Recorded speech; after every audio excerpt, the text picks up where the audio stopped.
Meus irmãos, a paz do Senhor. Vamos, irmãos, na nossa leitura bíblica diária dessa segunda-feira. Segunda-feira, estou atrasado. Dessa terça-feira. Hoje, a nossa segunda leitura. Lembrando que nós estamos estudando a lição de número 4, que traz por título o drama de Jó. Hoje, o segundo anúncio, a tragédia se abateu sobre Jó, segundo anúncio.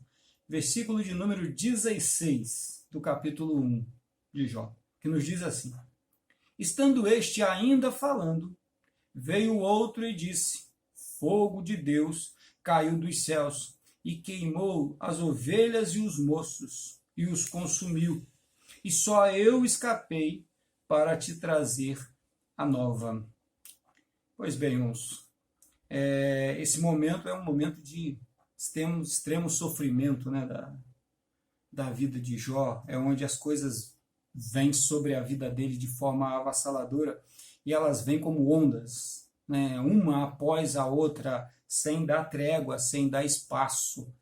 Ele nem havia respirado ainda sobre o primeiro anúncio, a primeira tragédia, e o segundo já chega, dizendo para ele o que estava acontecendo, o que acabara de acontecer. Parece que as coisas aconteceram tudo ao mesmo tempo. Tudo aconteceu de uma vez só.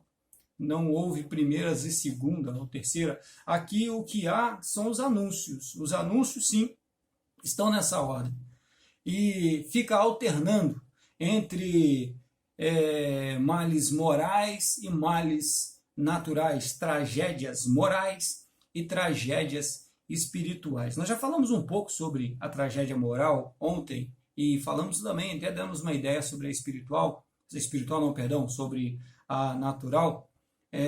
A moral é o sofrimento imposto, ou sofrimento provocado pela desumanidade, ou seja, da falta de humanidade de um homem para com outro homem, de um ser humano para com o outro ser humano. E é interessante isso, irmãos, porque só existe uma forma de se querer tirar a vida de alguém.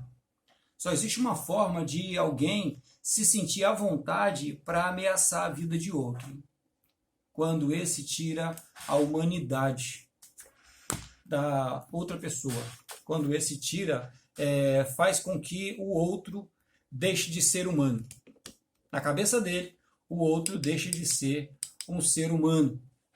E por causa disso, ele então pode imprimir o sofrimento que ele quiser a esse outro. Nós vimos isso acontecer com os negros no período da escravidão. Quem estudou um pouco sabe disso. E é uma dívida que o nosso país e os países de uma forma geral têm com esse racismo, com esse absurdo que se fez.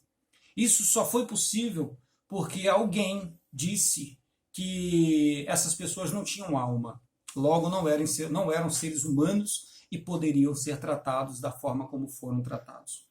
E poderiam ser explorados da forma como foram explorados. A mesma coisa, irmãos, quando a gente vê essa violência que campeia o nosso mundo, né? A forma como se invade a casa dos outros, a forma como se tira a vida dos outros por coisas banais. É simplesmente porque para essas pessoas o outro que ele está ferindo é um inimigo. É alguém que merece sofrer, é alguém que merece pagar por aquilo, seja porque ele cometeu um crime, seja porque ele pensa diferente dele, seja porque ele tem um comportamento diferente, mas essa pessoa entende que o outro não é um ser humano, então ele está livre para fazer o que ele quiser. E isso independente da razão.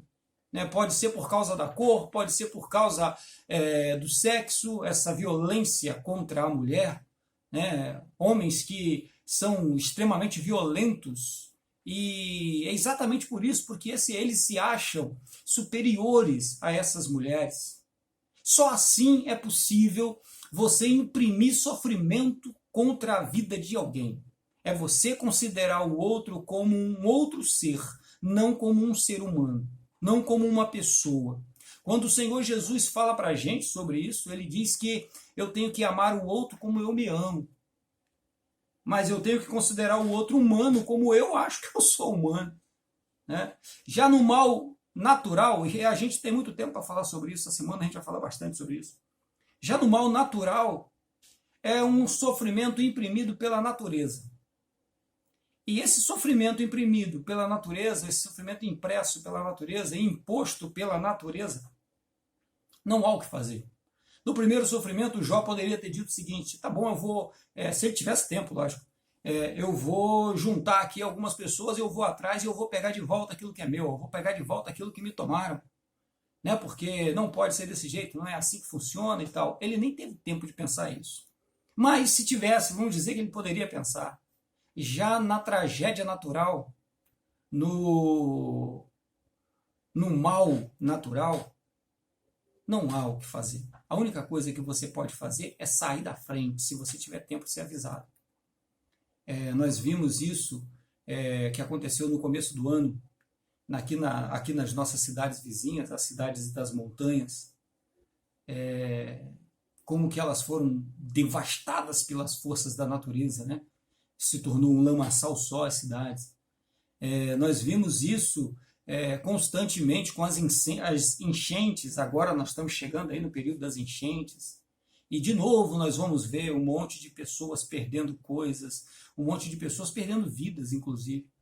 Nós vimos isso, a gente vê constantemente isso acontecer no norte do planeta, com os vendavais, né? A gente vê com os terremotos. A única coisa que você pode fazer é sair da frente e deixar ela passar, salvar a sua vida, salvar a vida das pessoas que estão com você.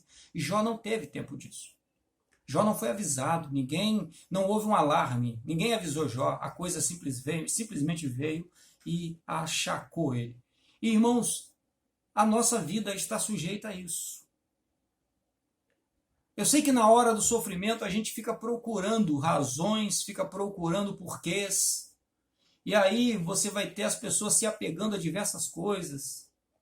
Infelizmente, esse momento é o momento que a pessoa está suscetível a opiniões, e a gente vê opiniões absurdas.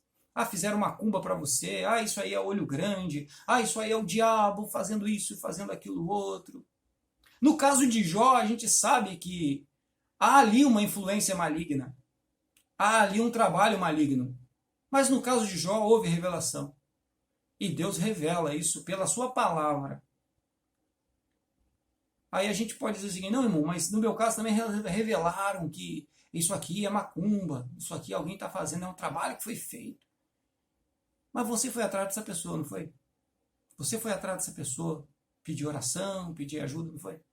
E essa pessoa disse o que ela queria dizer. Então, não entra por esse caminho, não. De novo, fica valendo aquilo que a gente viu ontem, que é a nossa fé, ela tem que permanecer independente do cenário, independente do lugar, independente do momento, independente do que está acontecendo. Eu sei que é fácil dizer isso, irmãos, quando as coisas estão bem. Eu sei que é fácil dizer isso quando eu estou bem, quando eu me sinto bem. Aí eu posso dizer para as outras pessoas: você tem que resistir, você tem que ser forte, você tem que guardar a sua fé. Mas só sabe disso quem está sofrendo. Só sabe disso quem está enfrentando câncer, só sabe disso quem está enfrentando o divórcio, só sabe disso quem está enfrentando a briga dentro de casa, só sabe disso quem está enfrentando as drogas, quem está enfrentando um familiar que está debaixo do jugo das drogas, quem está enfrentando a violência. Só quem sabe da dor é quem está sentindo. Mas a palavra é verdadeira. Guarda a sua fé. Guarda a sua fé. E tenha certeza, como o nosso irmão Jó teve, que o Senhor vai se levantar sobre a sua vida. O Senhor vai se levantar sobre a sua história. O dia mau, ele é apenas isso. Um dia mau. E ele vai passar. Ele vai acabar. Ele vai terminar. Fique firme no Senhor. Guarde o que tem, para que ninguém tome a sua coroa. Deus te abençoe e fique firme e em paz na presença de Deus. Amém? Fique em paz.